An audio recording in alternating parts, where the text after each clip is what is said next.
You're welcome back to Channel Sport this morning. An incredible match of football at the Stadio, the Olimpico between AS Roma and Barcelona in that game. And it's surprising results, you have to say. 4-1 up for Barcelona, but they ended up losing that match 3-0, and that was enough to get Roma into the semi-finals for the second time in their history. Incredible stuff. And Costas Manolas, that's the guy right there, scoring the winner for AS Roma. And there was a second match as well, too, that turned out to be an anticlimax between Manchester City and Liverpool. Mo Salah, once he scored the equalizer, a lot of people felt, okay, that's the end of the road for Manchester City. And that's exactly how it turned out. But before we talk about City and Liverpool, let's talk about the incredible game we saw in Rome yesterday between Roma and Barcelona. And this one is a big shock to the system of a lot of people out there. And I know you didn't see it coming as well, too. But what exactly, what has gone wrong with Barcelona? Because they were well beaten on the night. Well, like we're saying of the year, they pressed the self-destruct button. They got complacent because that was an uncharacteristically poor showing by Barcelona. They offered little going into the attack, and I guess they took AS Roma for granted. They felt, okay, 4-1, we won in the first leg at Camp Nou. Going into the Stadio Olimpico, we should do just about enough to get ourselves into the semi-finals. They got a shock early on when Dzeko got a goal. And for the life of me, they just could not up the ante and get into the flow of the game. They struggled all through. And the likes of Kevin Strootman, Nainggolan, and De Rossi stifled the middle of the park for Barcelona.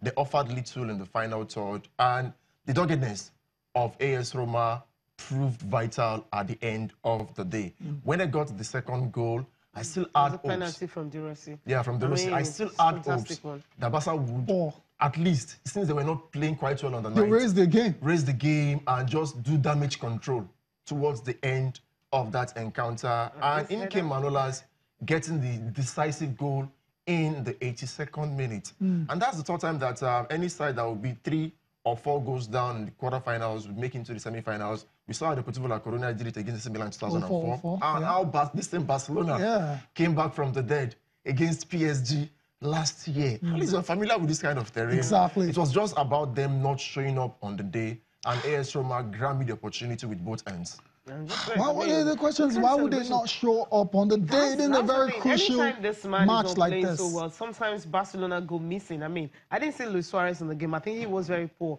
Messi was poor on the day, but there's some players you just expect, okay, fine, when your top player isn't there, but you can easily step up. And we didn't see that at all from all of them. And De Rossi, I mean, just give it to him. He just handled the team so well. I mean, it's still as mentioned Messi. What about the defense for Barcelona? Before this game, in 10 games they had considered, there's considered 3 goals in a match. That's more than they considered in the 10 previous games in the Champions League. So terrible defending as well, too, definitely contributed to that loss. I thought Piqué could even have done better. With the kick or the tackle against them at Dzeko. It was needless. Maybe a rush of blood to the head. And trust strikers. You give them an inch, they go a mile. Made a scene out of it, and the referee fell for it. I think it was a penalty. It was basically. The referee pointed to the penalty, and they converted.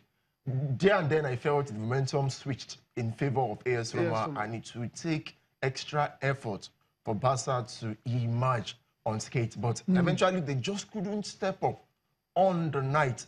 It was quite a shocking performance from Barcelona, and they should cover their heads in shame. Because really, how you let go of a 4-1 advantage against AS Roma. No disrespect. I think AS Roma lost in the Serie A last weekend to Fiorentina. Yes, they managed and Barcelona in the group they had the Chelsea, Atletico Madrid. But when you compare and contrast and you put 2 sides where you have Lionel Messi, Luis Suarez, Andres Iniesta, and compare it with AS Roma, Barca should be winning such games.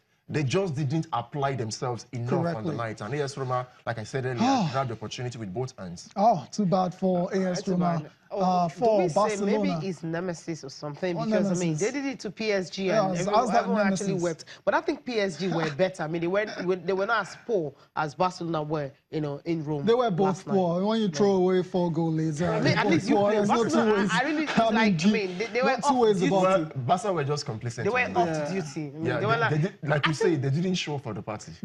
I think, or maybe because of what they've been doing to AS Roma in the past, 6-1. You know, just imagine how they normally it's complacency, just. Like it's all about it. Or like, is it not AS Roma? Come on, even just if go we there and give beat a 50% show, we still beat them. Yeah, but then you concede 1 and you concede 2, and you still haven't done anything. Or maybe At the that coach stage, should have rested. it became difficult.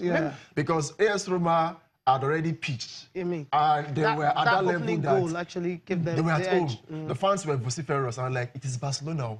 We can actually beat them. So it was difficult for Barcelona to actually get into the game when they were 2 goals down. Incredible stuff. Interestingly, they scored 6 goals, right? In all, out of the 8. two own goals in the first leg. And Lionel Messi, once again, would have to wait for another year to try and win a Champions League. And also Ballon d'Or, he's not going to get it. Except he wins the World Cup. Right, that's consolation. Considering, used to that considering the manner and Real Madrid might just get the Champions League. But then there's a team that we think might just take it this time around. AS Roma, I'm rooting for them to win the Champions League this season. You don't beat Barcelona and you just go home empty-handed. Fantastic it shouldn't happen. Fantastic for AS Roma. We'll see how they. Let's see the draw on Friday, and then we'll see who they're meeting. Let's talk about Liverpool now. Mo Salah. You can see him before the match. A lot of doubts about whether he was going to be fit for this particular match. Yeah, boy, he was fit, and he played a very starring role in that result for Liverpool. He ended 2-1 in favor of Liverpool. Mo Salah and Bobby Firmino scoring for Liverpool. Gabriel Jesus scoring the opener for Manchester City. We talked about Roma and Barcelona already. Let's talk about this one. Man City and Liverpool. We always felt it was going to be a very difficult task for City to overturn that 3-0 deficit, because we felt Liverpool were going to score somehow, especially when you have Salah, Firmino, and Mane. It's record-breaking attacking force in the UEFA Champions League for an English side. We always thought, okay, they'll get a goal and they'll make it very difficult. But the first half, they were on the ropes for large periods. As soon as Gabriel Jesus scored that goal, it was all Manchester City, but just couldn't get a second goal. And second half, Liverpool came back a lot more steady, a lot more confident, and we know the outcome. Well, Liverpool came through the whirlwind to beat City. Here we were last week, waxing lyrical about the heroics of Manchester City. How they blew... You, I was personally. Here. Okay. How they blew everybody apart. Maybe the stage might just be too much for Liverpool, but they managed to roll back the years. There's something about Liverpool that on European nights, I guess maybe it plays into their psyche that we won the European Championship 5 times and we're a different kettle of fish against any side. And when you have a formidable final third trio of Roberto Firmino, Mohamed Salah, and Sadio Mane, you can be buoyed that you can give your opponent a run for their money. And that's what we did see in the first leg. Manchester City, in my opinion, not doing enough to at least get an away goal. Yes, they started brightly with that early goal by Gabriel Jesus, and Liverpool were totally dominated.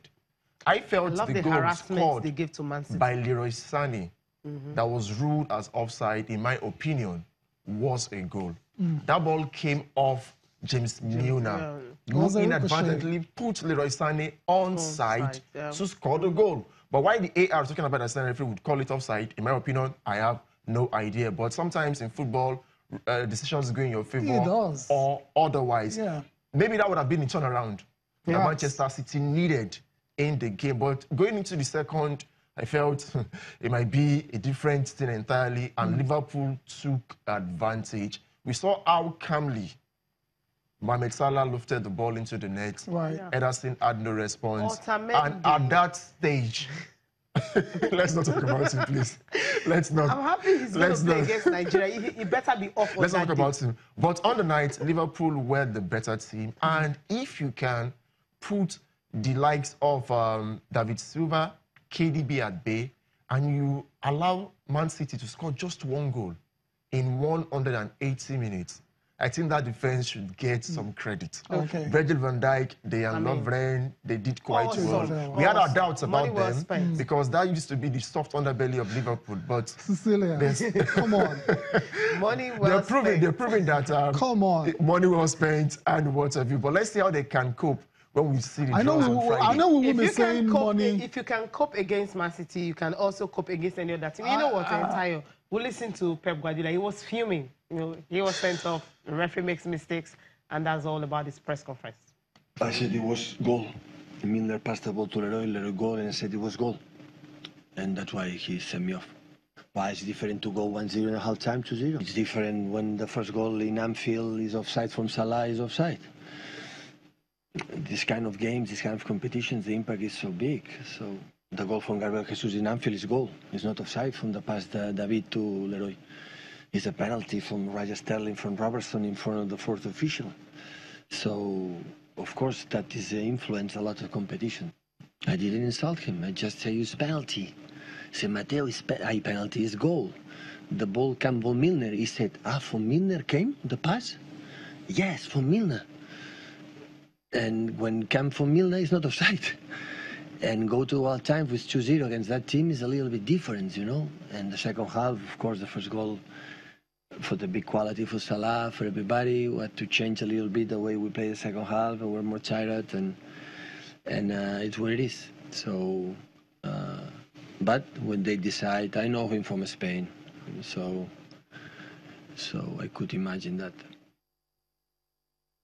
Interesting. Sorry, Pep. I mean, Pep Guardiola blaming the referee for City's exits. I mean, sour grapes, or does he have a point? Well, I'm tipping towards sour grapes. Well, someone has to get the blame, but the buck stops at the table of the coach eventually. How would you assess the way he's handled this thing? The substitutions, starting lineup, leaving Aguero on the bench. Company didn't feature.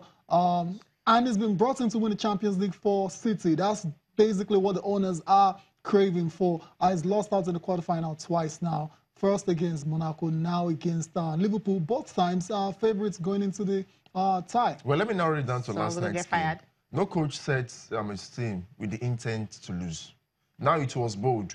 You had Otamendi, Kyle Walker, and Emerick Laporte as a three-man defensive setup. Bernardo Silva and Leroy Sané as wing-backs. That was very, very bold, meaning they were aiming to go all out to attack. It would have been a different ball game with our analysis now if they had won. But on the night, they struggled, and he demonstrated understandably because the referee called that goal by Leroy Sané off, and a rush of blood to the head. He got sent to the stands, talking about Pep Guardiola. But at the end of the day, who gets the blame? It's the manager. Let's talking about managers. Let's not forget about the other side, the winning side. Jurgen Klopp, understandably, is a very delighted man after that 2-1 victory over Manchester City. 2 legs, 2 games. I really think we are deserved. In the next round, we scored 5 goals against Man City. We conceded 1. That's absolutely these numbers are usually not possible, and the boys did it. So I'm happy. The boys found a solution, and we had these 2-3 moments in the first half already, but the best one in the last minute of the first half. So it was easy for me and for the boys as well then to see the development of the game, that we are already through the whirlwind. Yeah, it was on the one hand side the worst start you can get, the 1-0. On the other hand side, then the first question was already answered. So yes, they can score goals, and that will be difficult. So, and I was not in doubt about that.